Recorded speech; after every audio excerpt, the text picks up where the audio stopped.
السلام علیکم۔ Health food کے حوالے سے ہم سیریز میں ہم موجود ہیں آج سلاجید پہ۔ سلاجید کے بارے میں ہم نے بہت کچھ سن رکھا ہے، لیکن سلاجید کی بیک گراؤنڈ کیا ہے اور یہ کہانی کہاں سے مشہور ہوئی، اس کے بارے میں ہم ذرا بات کریں گے۔ ثاقب بھائی، سلاجید کے بیک گراؤنڈ سٹوری کیا ہے؟ یہ پروڈکٹ آئی کہاں سے اور یہ مشہور کیسے ہوئی؟ خواجہ صاحب، ہمالین ترائیوں میں کچھ قبائل جو ہے نا بندر کی پوجا کرتے ہیں۔ وہاں پہ انہوں نے دیکھا کہ بوڑھا بندر جب بیمار ہوتا ہے تو سارے بندر اس کو اٹھا کے پہاڑوں پہ لے کے جاتے ہیں۔ 1-1.5 مہینے غائب رہنے کے بعد وہ بندر پھر سے صحت مند ہو کے اس اپنے جن کے ساتھ جو ہے نا گاؤں میں آ جاتے ہیں۔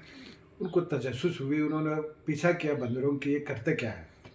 دیکھا کہ وہ بیمار بندر کو لے جا کے پہاڑ کے اوپر، جہاں پہ سلاجید پہاڑ کے کریوس رس کے باہر نکلتا ہے، ادھر چھوڑ کے چلے جاتے ہیں۔ وہ بندر 1.5 مہینہ 2 مہینہ وہ سلاجید چاٹتے چاٹتے چاٹتے اس کی صحت ٹھیک ہو جاتے۔ اس طرح سلاجید کی افادیت کے بارے میں بنی نوع انسان کو پتہ چلا۔ لیکن سلاجید کو مس انٹرپریٹ کیا ہے ہمارے پاکستان میں لوگوں نے۔ سلاجید ایک سپر فوڈ ہے۔ سلاجید کے اندر 86 ایسے فلیوینائڈس، اسینشیل امینو ایسڈس اور منرلس، وائٹامنس موجود ہے جو انسان کے جسم کے تعمیر اور ترقی میں کام کرتا ہے۔